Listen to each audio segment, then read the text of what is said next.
Let's talk to our panel now. Oliver Peterson, obviously from 6PR in Perth, my old mate, and Rashina Campbell from the Melbourne City Council. Let's bring them both in. Rashina, was I too tough on Sally Capp over this listing of Melbourne going back to number 3 on livable cities?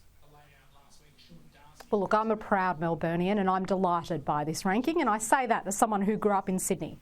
But there is something I agree with you about, Steve, and that's the challenges that are facing our city, and they are huge. An injecting room would be, I think, a disaster for our city. We have to get our transport settings right. Now, they're my personal views. They're not the views of the majority of my councillor colleagues.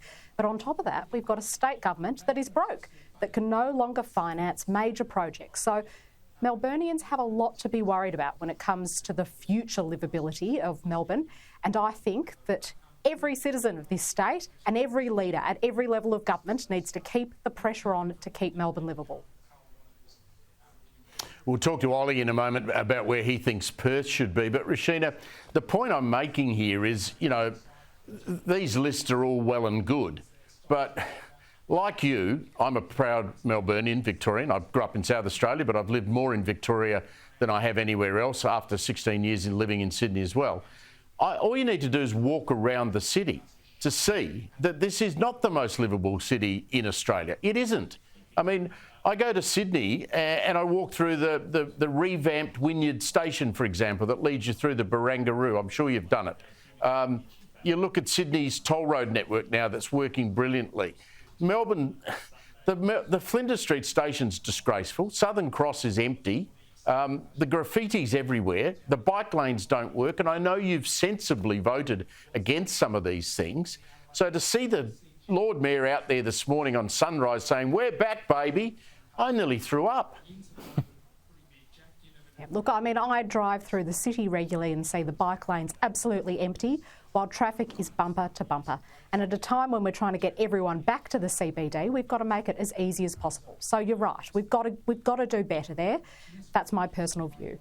But when it comes to things like major infrastructure projects, the city has been strangled by construction works that the state government is struggling to pay for, but they are over time, over budget, and they mean that large parts of Melbourne have come to a standstill. So we need to see better project management from the state government, and it's got to get out of this debt because it is going broke and it can't even deliver the projects that it promised Victorians.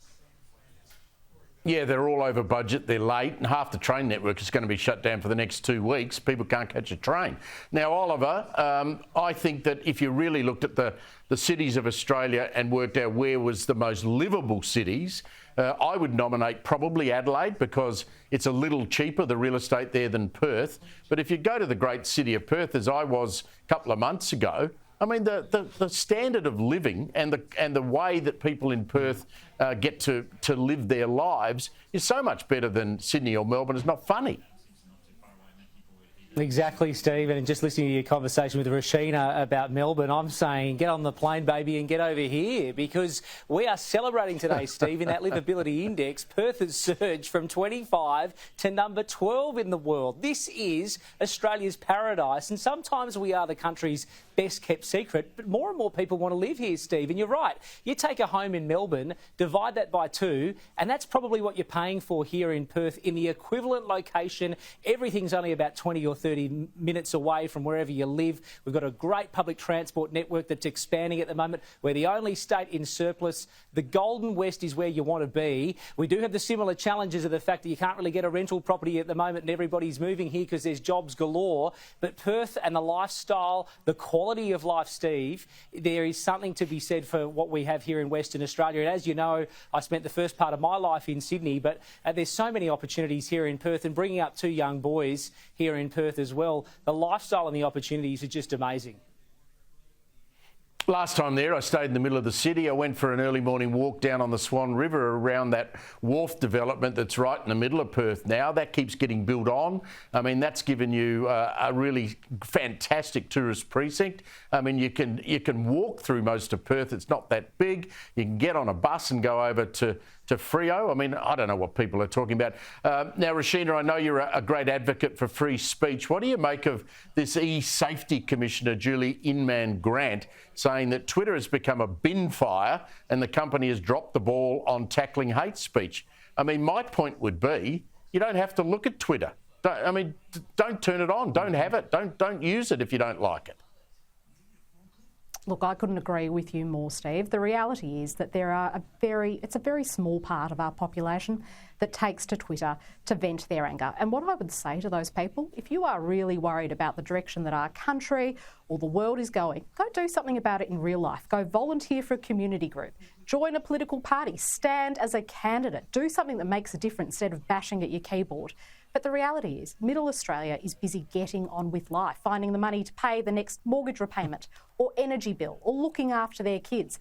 And they're the people whose views I think are actually the most important to listen to. So we should all be getting off Twitter. I'm not on it. I wouldn't let my kids be on it. And quite frankly, I think it's been a sewer for a very long time. Yeah, I only use it for breaking news. Did you get much personal abuse when you stood recently as the Liberal candidate in Aston? Were you mindful of that? Look, yeah. Look, people do abuse me on Twitter. I don't engage with people on Twitter. I'm available physically. I will stand at a shopping centre or a train station. If you want to come and speak to me at council, I will do that. Come to a council meeting and ask me a question. I will respond to your email. But I'm not really interested in people who anonymously want a post because, let's face it, it's not elevating the level of political debate in this country. It's not creating real change. I'm interested in what Australians used to do. They used to volunteer for a local organisation, make real change on the ground, give up your time and make a difference if it really matters. I think it's cowardly to bash away behind a computer screen. It's amazing, Ollie. I write a newspaper column weekly in the Herald Sun. The readers of the Herald Sun comment on the column. But if I then go on Twitter and look at what Twitter's saying about the same words I've written, it's a complete sewer. And so I just have to ignore it. Are you on it?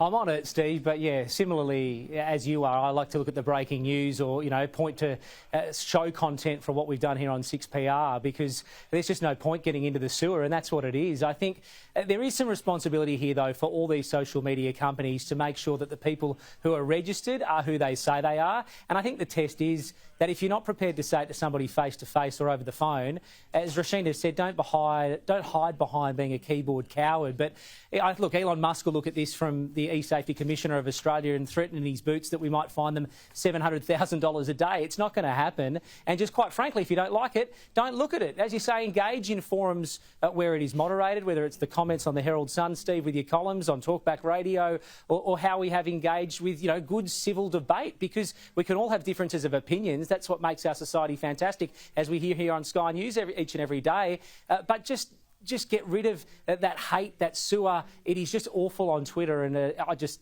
ignore it to the best of my ability, as I'm sure we all do.